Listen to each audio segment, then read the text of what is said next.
మాజీ సీఎంకి ఇవ్వనటువంటి ఫెసిలిటీస్ మిథున్ రెడ్డి గారికి ఇవ్వడం, దీని వెనకాతలో ఏమైనా ప్రత్యేకమైన అంశాలు ఉన్నాయా? మనతో పాటుగా మాజీ జేడీ వివి లక్ష్మీనారాయణ గారు లైవ్లో సిద్ధంగా సార్. నమస్తే sir. Sir, MP Mithun Reddy గారికి రాజమండ్రి సెంట్రల్ జైల్లో ఇస్తున్న ప్రత్యేక సదుపాయాలని ఏ రకంగా చూడాలి సార్?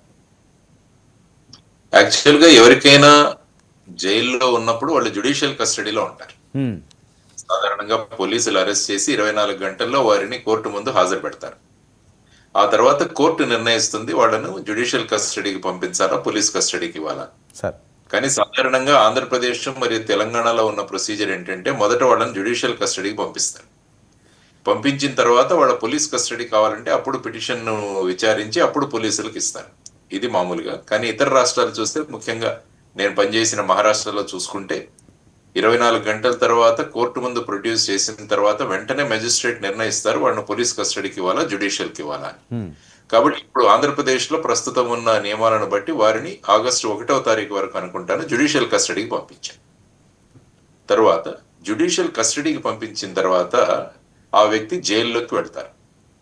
ప్రిజనర్స్ యాక్ట్ అని 1894లో ఒక చట్టం ఉంది.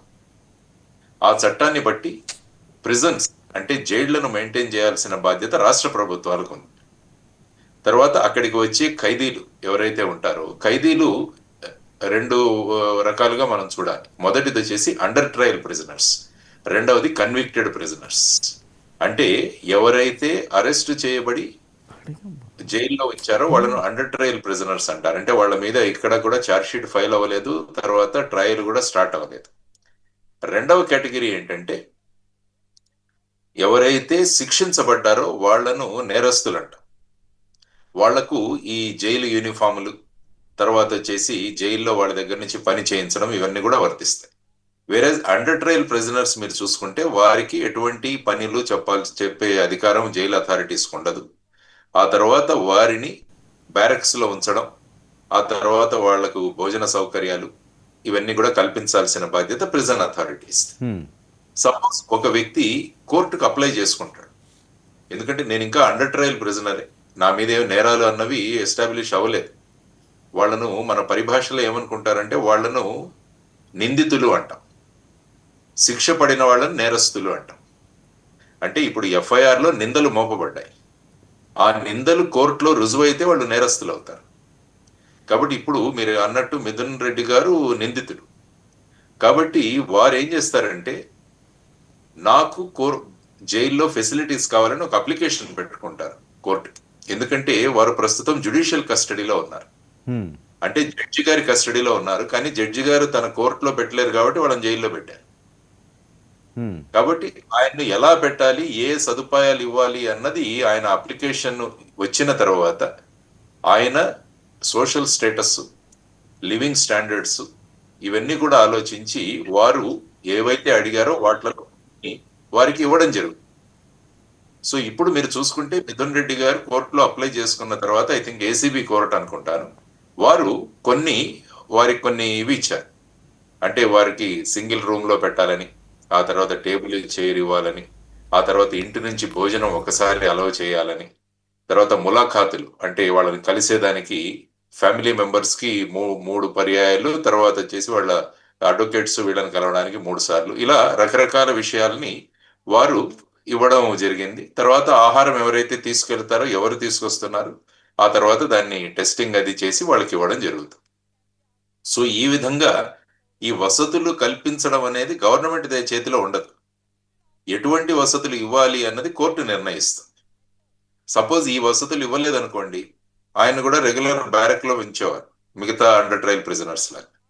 కానీ ఈ వసతులు కోర్టు ఇవ్వడం వల్ల వారికి ఆ విధమైన వసతులు అందించాల్సిన బాధ్యత ప్రిజన్ అథారిటీస్ ఉంటుంది. లేకుంటే ప్రిజన్ అథారిటీ సర్వసాధారణంగా అందించే ఫెసిలిటీస్ ఏవైతే ఉంటాయో అవి మాత్రమే ఇస్తారు. అది ఈ కేసులో ఇప్పటివరకు జరిగిన అంశం.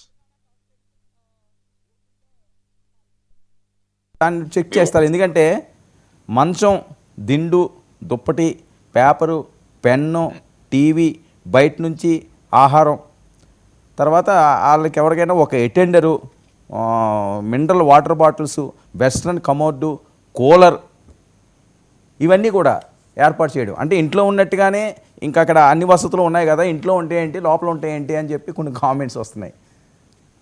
అంటే అదే నేను చెప్తున్నాను. ఇప్పుడు ఆయన నిందితుడు, ఉమ్, నేరస్తుడికి ఇటువంటి ఫెసిలిటీస్ ఉండవు. ఓకే. ఎందుకంటే తాత్కాలికంగా భారత రాజ్యాంగంలో ఇచ్చిన మూలభూత హక్కులు ఏవైతే ఉన్నాయో వాటిని ఈ అరెస్ట్ ద్వారా వాటికి భంగం కలిగింది. కాబట్టి ఇప్పుడు ఆయన ఏం చేశాడు, నేను బయట ఉంటే ఇవన్నీ నాకు ఉండేవి మీరు అన్నట్టు, ఉమ్, మరి నా మీద ఒక ఎఫ్ఐఆర్ లో నా పేరు ఉందని చెప్పేసి నన్ను అరెస్ట్ చేశారు. కాబట్టి నాకు ఆ ఫెసిలిటీస్ నాకు ఇవ్వండి. ఇక్కడ ఓకే. సపోజ్ రేపు ఈ కేసులో కన్విక్ట్ అయిన తర్వాత నేను నేరస్తుడుగా మారితే తర్వాత జైలు యూనిఫాము అక్కడ పనులు ఇవన్నీ కూడా చేయాలి. కాబట్టి ప్రస్తుతం వారి అందరి స్టేటస్ వచ్చేసి నిందితుల స్టేటస్, అంటే accused, they are not convicted. కాబట్టి అక్యూజ్డ్ కి ఏ విధమైన ఫెసిలిటీస్ ఇవ్వాలి అన్నది కోర్టు నిర్ణయిస్తుంది. సార్ మరి ఖైదీ నెంబర్ ఇవ్వడంలో ఆంతర్యం, ఆయన నిందితుడు కాదు, శిక్ష పడలేదు, దానికి ఖైదీ నెంబర్ ఉంటుందా? అంటే అండర్ ట్రయల్స్ కూడా ఖైదీ ఇస్తారు, ఎందుకంటే వాడు సీరియల్ నెంబర్ మెయింటైన్ చేయాలి ఓకే. కదా. ఎంతమంది అంటే ఉన్నారు ఆ డ్రెస్ వేసుకొని అవసరం లేదు, మనం చూస్తుంటాం కదా ఇక్కడ ఆ నెంబర్ ఆ యాంబ్లంతో ఆ సినిమాల్లో చూపిస్తుంటారు, ఆ చెక్స్ ఉన్న డ్రెస్, తర్వాత రాళ్లు కొట్టడం, ఇలాంటివన్నీ కూడా చూపిస్తుంటారు సినిమాల్లో. అవేంటంటే అవి నేరస్తులకి, నిందితులకు కాదు. అంటే శిక్ష పడి శిక్ష ఖరారు అయిన తర్వాత 2 రకాల శిక్షలు ఉంటాయి. Simple imprisonment, rigorous imprisonment. Okay. కఠిన కారాగార శిక్ష, కారాగార శిక్ష. సో వీటిలో కూడా అక్కడ తేడాలు ఉంటాయి. అంటే ఎటువంటి పనులు వాళ్ళతో చేయించాలి అన్న దాని మీద ఆధారపడి ఉంటుంది.